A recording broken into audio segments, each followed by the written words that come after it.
नमस्कार, मैं हूं विवेक और आप देख रहे हैं देश का पहला समझाने वाला बुलेटिन खबर तो समझिए, और आधे घंटे में खबर के साथ खबर के मायने भी आप समझ पाएंगे।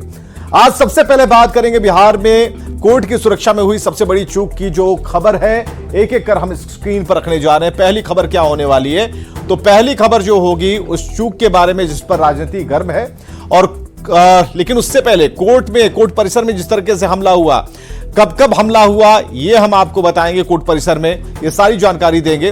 3 नंबर की खबर है, समझिए संसद की सुरक्षा चूक पर सियासत क्यों हो रही है बराबर, क्यों बयान दिए जा रहे हैं, जांच का इंतजार क्यों नहीं किया जा रहा है, और समझिए कि रैली रद्द होने पर सियासत तेज क्यों है। यह जरूरी है समझना कि नीतीश कुमार की रैली रद्द हो गई, सियासत हो रही है। 2023 में 2024 की राजनीति को भी जरा समझना होगा। शुरू करते हैं, बात करते हैं दानापुर सिविल कोर्ट में छोटे सरकार नाम के एक खूंखार अपराधी की गोली मारकर हत्या कर दी गई। हालांकि हत्या कर भाग रहे दोनों अपराधियों को हथियार के साथ पकड़ लिया गया है, लेकिन कोर्ट में दिन दहाड़े हुई इस हत्या ने कई सवाल खड़े किए हैं, खासकर व्यवस्थाओं पर सवाल किए हैं, लॉ एंड ऑर्डर पर सवाल किए हैं। और बड़ी बात यह है कि अपराधी कोर्ट में पेशी के लिए ले जाते समय हथकड़ी नहीं उसने लगाई, हत्या के बाद पुलिस वालों ने उसे हथकड़ी लगाई।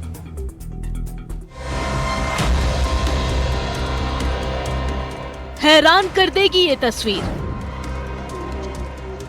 इस कैदी की हत्या हो चुकी है। कोर्ट परिसर में पुलिस वालों के बीच गोली मारी गई। अब आप इस तस्वीर को देखकर पूछेंगे कि मरे व्यक्ति के हाथ में हथकड़ी क्यों लगाई जा रही है, तो आपको ये खबर बता दे रहे हैं। जमीन पर मौत की नींद सो रहा ये है सिकंदपुर बिहटा का रहने वाला अभिषेक उर्फ छोटे सरकार। हत्या, रंगदारी और लूट सहित 16 मामलों के आरोपी छोटे सरकार की गिनती इलाके के खूंखार अपराधियों में होती थी। आरोपी पूर्व विधायक चितरंजन शर्मा के सगे भाइयों के हत्याकांड में भी शामिल था। शुक्रवार को बेउर जेल से पेशी के लिए इसे दानापुर सिविल कोर्ट लाया गया था, जहां 2 हथियारबंद बदमाशों ने पॉइंट ब्लैंक रेंज से गोली मारकर हत्या कर दी, वो भी पुलिस वालों की मौजूदगी में। उसके बाद कोर्ट में भगदड़ मच गया पूरा।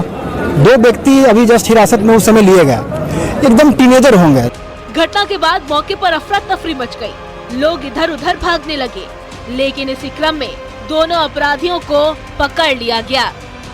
प्रारंभिक पूछताछ में जो अभी बात सामने आई है वो ये आई है कि दोनों जो अभियुक्त हैं वो अपराधी वो मुजफ्फरपुर से आए थे इसकी हत्या करने के लिए। कुछ और बातें भी उन लोगों ने बताई हैं जिसको हम लोग फर्दर वेरीफाई कर रहे हैं। इस पूरे घटनाक्रम में पुलिस की घोर लापरवाही सामने आई।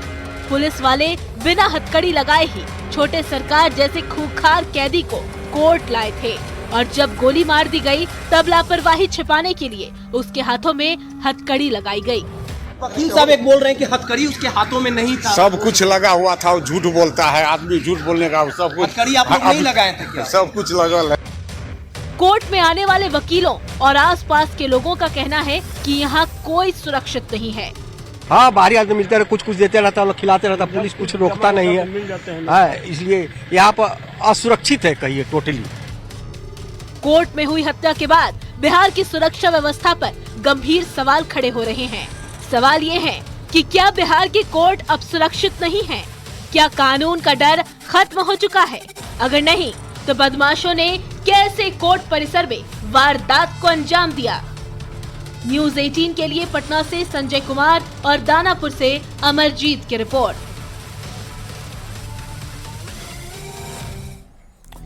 तो कोर्ट में शूटआउट के मायने समझाएंगे, उससे पहले जानिए कि बिहार में कोर्ट परिसर में कब कब हमला हुआ है। तारीख दर तारीख समझिए। 28 मार्च 2023 को सिविल कोर्ट परिसर में हत्या हुई। 2022 में मोतिहारी कोर्ट के गेट पर हमला हुआ, कोर्ट के कर्मचारी की गोली मारकर हत्या कर दी गई। 2021 में गया सिविल कोर्ट परिसर में हमला हुआ, फायरिंग में पेशी के दौरान आरोपी की मौत हो गई। 2016 में मुजफ्फरपुर में कैदी की हत्या हुई। इसके अलावा 2021 में मधुबनी कोर्ट में जज पर हमला हुआ। 2015 में आरा कोर्ट में ब्लास्ट हुआ, 2 की मौत हुई, और अब यानी 15 दिसंबर 2023 को दानापुर कोर्ट में कैदी की हत्या हुई। यह समझने वाली बात यह है कि कोर्ट शहर के सबसे सुरक्षित जगह में से एक होता है, क्योंकि यहीं पर जज बड़े बड़े अपराधी के अपराध का फैसला करते हैं। कोर्ट की सुरक्षा के लिए खास निर्देश है, बावजूद इसके कोर्ट में हत्या हो जाना सुरक्षा पर गंभीर सवाल खड़े करता है। ये घटनाएं बताती हैं कि कानून का डर खत्म हो चुका है। अपराधियों पर पुलिस का खौफ नहीं है, क्योंकि पुलिस का डर होता तो कोर्ट परिसर में हत्याएं नहीं होती। और ऐसे में सवाल भी उठता है कि क्या अब बिहार पुलिस कोर्ट को भी सुरक्षित नहीं रख पा रही है। आगे बढ़ते हैं। संसद की सुरक्षा में चूक पर सियासत जारी है और विपक्ष जहां सदन में गृह मंत्रालय के बयान की मंत्री की बात कर रहा है कि अमित शाह बयान दे, तो दूसरी तरफ बीजेपी ने पलटवार किया और केंद्रीय मंत्री गिरिराज सिंह ने कांग्रेस और जेडीयू पर निशाना साधते हुए कहा कि जांच के पहले किस तरह के बयान की मांग कर रहे हैं, जांच होने के बाद करारा जवाब मिलेगा।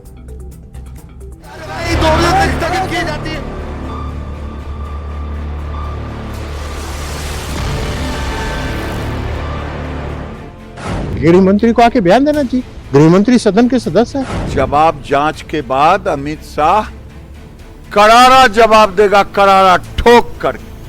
13 दिसंबर को संसद की सुरक्षा में हुई चूक पर सियासत तेज है। सदन में गृह मंत्री के बयान की मांग करते हुए गुरुवार को विपक्षी सांसदों ने पूरे दिन जमकर हंगामा किया, जिसकी वजह से संसद की कार्यवाही बाधित होती रही और आखिरकार 14 सांसदों को शीत सत्र की बाकी बचे हुए भाग के लिए सस्पेंड कर दिया गया।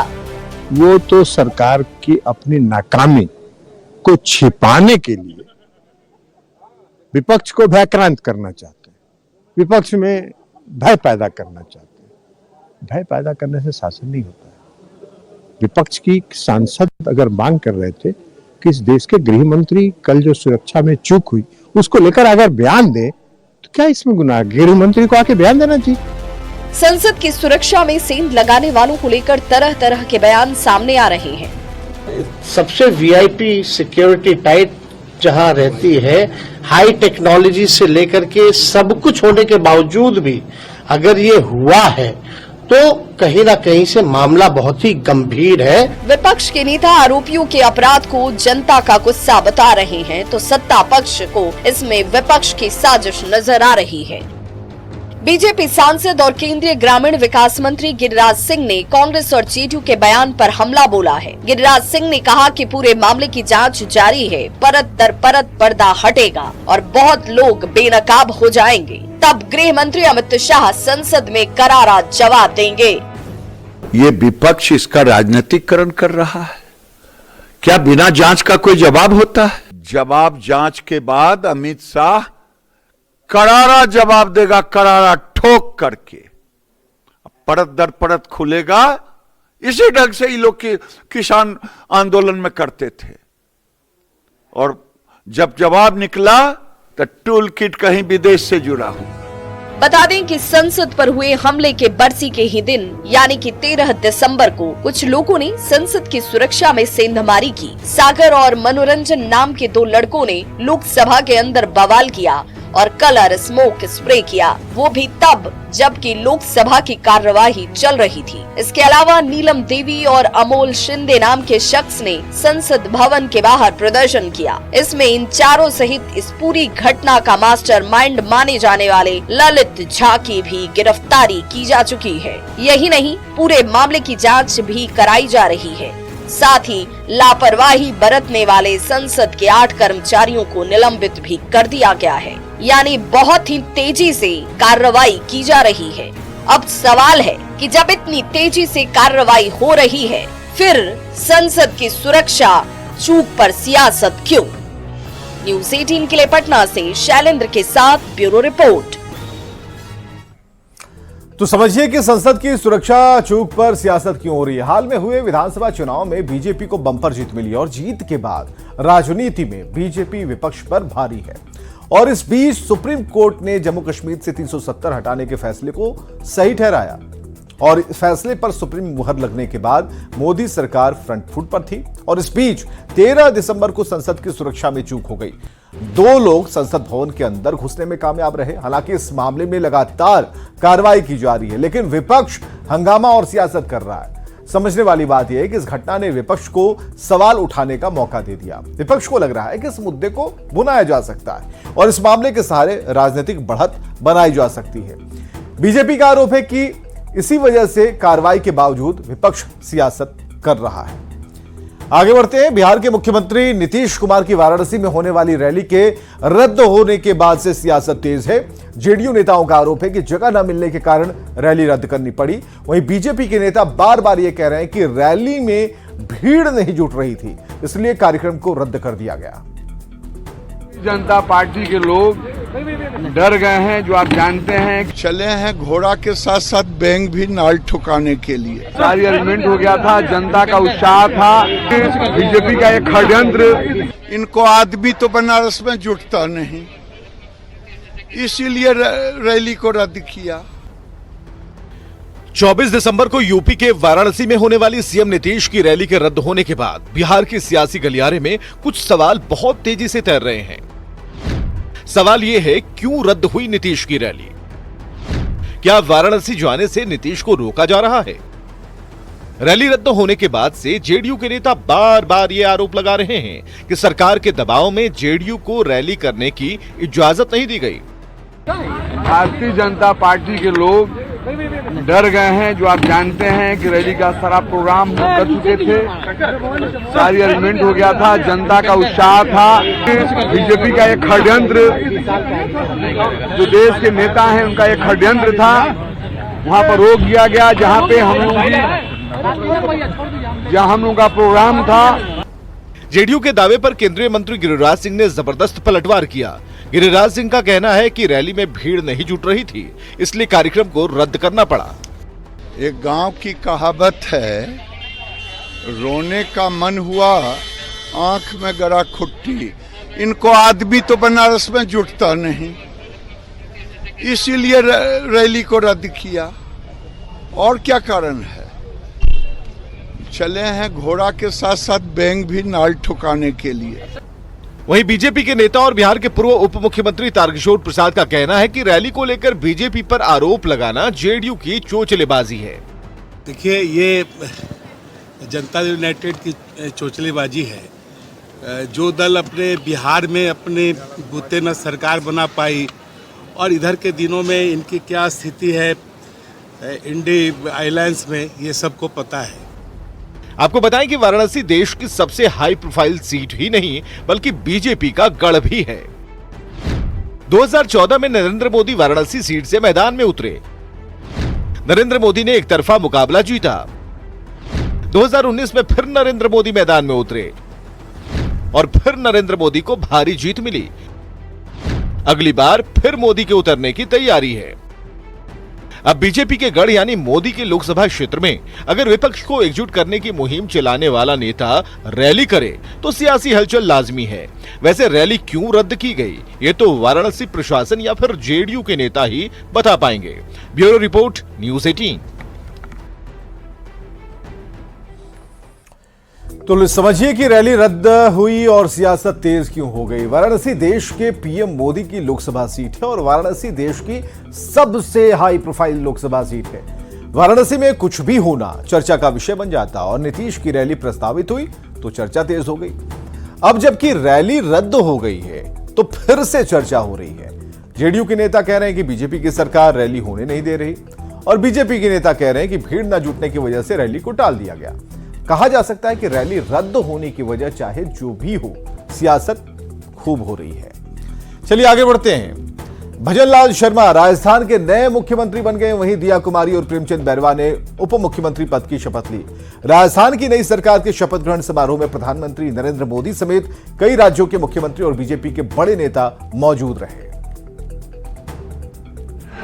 भजनलाल शर्मा ईश्वर की शपथ लेता हूं। मैं दिया कुमारी ईश्वर की शपथ लेती हूँ। मैं डॉक्टर प्रेमचंद बैरवा ईश्वर की शपथ लेता हूँ। मैं राजस्थान राज्य के मुख्यमंत्री के रूप में मैं राजस्थान राज्य के उप मुख्यमंत्री के रूप में अपने कर्तव्यों का श्रद्धापूर्वक और शुद्ध अंतःकरण से निर्वहन करूंगी। शुक्रवार को राजस्थान में नई सरकार का गठन हुआ। मुख्यमंत्री और उप मुख्यमंत्रियों ने पद और गोपनीयता की शपथ ली। भजनलाल शर्मा राजस्थान के नए मुख्यमंत्री बने, जबकि दिया कुमारी और प्रेमचंद बैरवा ने उप मुख्यमंत्री पद की शपथ ली और इसी के साथ सत्ता का सेमीफाइनल संपन्न हो गया। मैं भय या पक्षपात, अनुराग या द्वेष के बिना सभी प्रकार के लोगों के प्रति संविधान और विधि के अनुसार न्याय करूंगा। 2024 के लोकसभा चुनाव के पहले 5 राज्यों के विधानसभा चुनाव को सत्ता का सेमीफाइनल माना जा रहा था। विपक्ष की तरफ से मोदी की लोकप्रियता पर सवाल उठाए जा रहे थे और विधानसभा चुनाव में बीजेपी की हार की भविष्यवाणी की जा रही थी। लेकिन मोदी की ऐसी लहर चली कि हिंदी पट्टी के तीनों ही राज्यों से कांग्रेस साफ हो गई और बीजेपी का कमल खिल गया।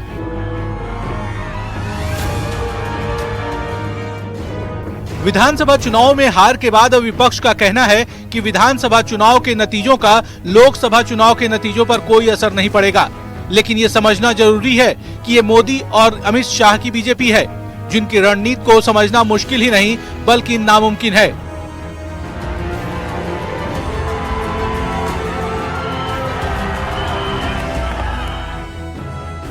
और ये सब कुछ दिखा तीनों ही राज्यों में मुख्यमंत्री के सिलेक्शन में। मोदी अमित शाह की जोड़ी ने तीनों ही राज्यों में सीएम पद के लिए ऐसे नाम को आगे बढ़ाया जिसकी किसी ने भी कल्पना नहीं की थी।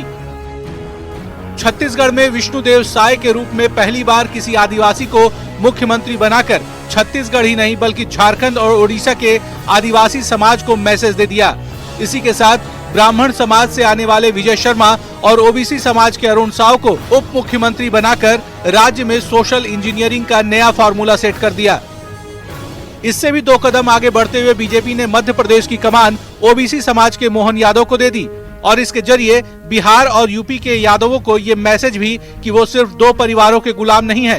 मध्य प्रदेश में भी बीजेपी ने एक ब्राह्मण समाज से और एक दलित समाज के नेता को उप मुख्यमंत्री बना दिया। हैरानी तो तब हुई जब राजस्थान में मोदी शाह की जोड़ी ने पहली बार विधानसभा चुनाव जीतने वाले भजनलाल शर्मा को राजस्थान की कमान सौंप दी। इस फैसले से कहीं राजस्थान का राजपूत और दलित वर्ग नाराज न हो जाए, इसका खास ख्याल रखते हुए जयपुर घराने की राजकुमारी दिया सिंह और दलित समाज के प्रेमचंद बैरवा को डिप्टी सीएम बना दिया। यानी कह सकते हैं कि ओबीसी, दलित, ब्राह्मण, राजपूत सबको एक साथ साधते हुए मोदी ने अपने किले को सबसे ज्यादा मजबूत कर लिया है। वहीं इंडिया अलायंस के कास्ट पॉलिटिक्स की पूरी तरह से हवा निकाल दी है। मोदी के सोशल इंजीनियरिंग का असर 2024 के लोकसभा चुनाव यानी सत्ता के फाइनल में भी दिखने की उम्मीद है। Bureau report, news 18।